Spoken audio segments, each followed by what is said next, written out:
perkara untuk tahap selanjutnya namanya penyidikan. Jadi tahap selanjutnya penyidikan itu menjadi kewenangan dari penyidik semuanya. Seperti itu. Mungkin tidak bisa untuk menyatakan itu, yang jelas bukan hanya tambahan. Keliru. Visum ini bukti vital yang paling menentukan dalam perkara ini. Justru visum inilah yang menentukan semuanya. Karena dari visum ini nanti akan terbaca apa yang terjadi terhadap korban. Itu saja. Jadi kalau dikatakan tambahan itu tidak benar. Justru yang menjadi utama dalam perkara ini itu adalah bukti visum. Dan visum itu sudah ditandatangani. Dari visum itu nanti bercerita tentang apa yang terjadi terhadap korban yang dilaporkan. Jadi akan diperiksa kembali. Prosesnya memang seperti itu. Jadi kalau sudah naik gelar, naik pada proses selanjutnya yang selama ini adalah penyelidikan dalam rangka mencari dan untuk menemukan adanya peristiwa pidana, maka selanjutnya namanya penyidikan. Dalam penyidikan nanti semua yang dipanggil itu dimintain keterangan sebagai saksi.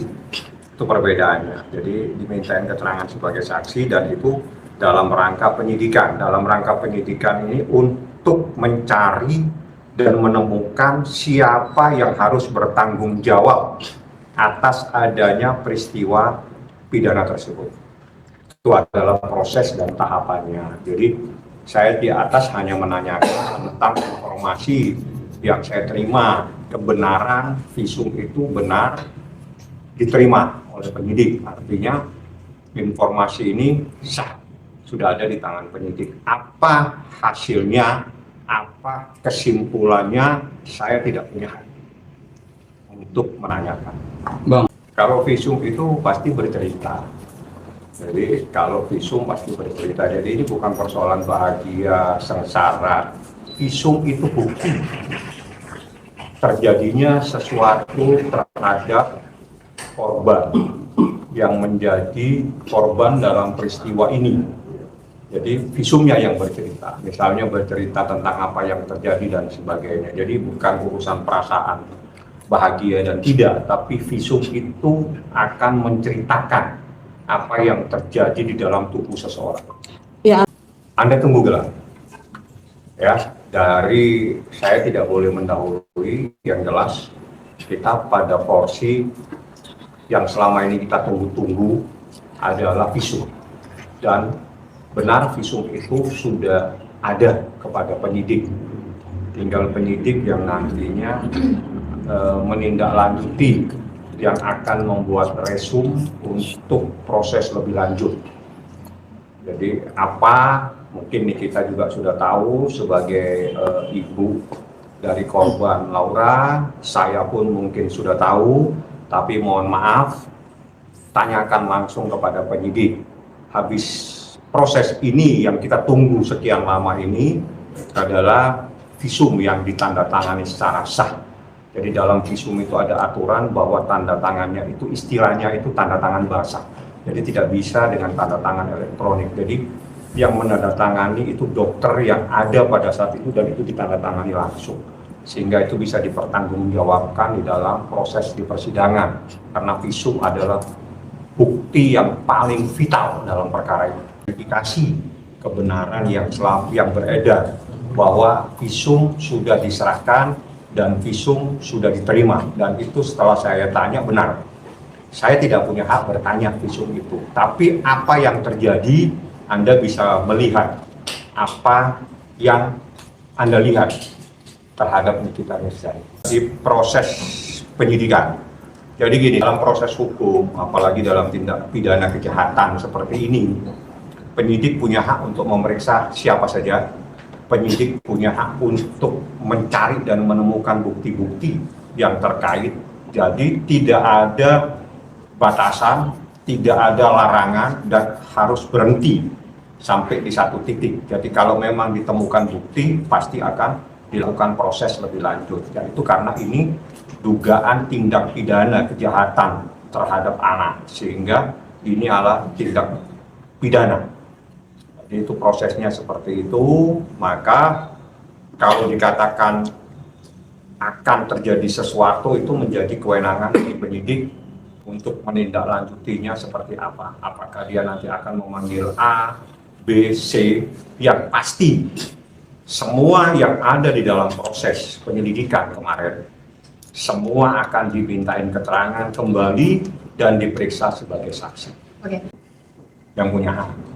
Jadi kewenangan apa yang ditemukan dalam proses penyidikan itu terkait dengan pasal-pasal yang ada, itu menjadi mutlak haknya penyidik. Hanya ada di dalam ketentuan kecuali yang tidak bisa dilakukan proses penambahan itu dalam tindak pidana pencemaran nama baik. Itu tidak bisa kalau tidak dilaporkan sendiri, tapi penyidik diberikan kewenangan. Biasanya dia berkoordinasi dengan jaksa penuntut umum prosesnya. Waktu itu saya fokus kepada proses hukum, dan saya juga di atas bukan semata-mata ini ada amanah dari kita, sehingga saya juga terkait dengan prosesnya dia juga, sehingga saya juga berkoordinasi. Yang jelas apa yang selama ini kita tunggu terkait dengan visum itu benar sudah ada, dan visum itu sudah ditandatangani secara sah oleh dokter, artinya tanda tangan bukan tanda tangan elektronik, tanda tangannya dia sendiri. Itu makanya istilahnya itu tanda tangan basah, jadi betul-betul ditanda tangan dan itu menjadi sah terkait dengan proses pembuktian di dalam perkara ini. Menyampaikan proses yang ada terkait dengan proses yang lainnya. Mungkin Jadi apakah itu nanti diperlukan pencekalan dan sebagainya, saya pikir itu nanti tanyakan ke humas, karena yang punya hak nanti penyidik akan berkirim surat. Prosesnya saya tahu, tapi yang punya hak penyidik. Biasanya prosesnya itu dari penyidik berkirim surat ke imigrasi bahwa nama si ini supaya dilakukan penyidikan. Nah, itu Laura, dan itu sudah diterima, prosesnya berjalan. Dan insya Allah dalam monitoring dari LPSK selanjutnya kewenangan ada di tangan dia. Yang kedua, ada 2 orang yang juga mengajukan permohonan sebagai saksi supaya dilakukan monitoring, jadi bukan penjagaan melekat, jadi hanya dimonitoring. Karena ada ketakutan tersendiri dari saksi. Setelah saksi itu berbicara dengan LPSK, barulah LPSK paham saksi ini kepentingannya seperti apa. Jelaskan. Yang jelas semua telah disampaikan oleh saksi itu kepada petugas. Bahkan 2 hari berturut-turut berkomunikasi, semuanya sudah disampaikan, dan yang ditanyakan itu apa yang diinginkan untuk sementara ini monitoring saja, karena dia tahu, jadi artinya orang ini bukan orang lain, orang ini tahu.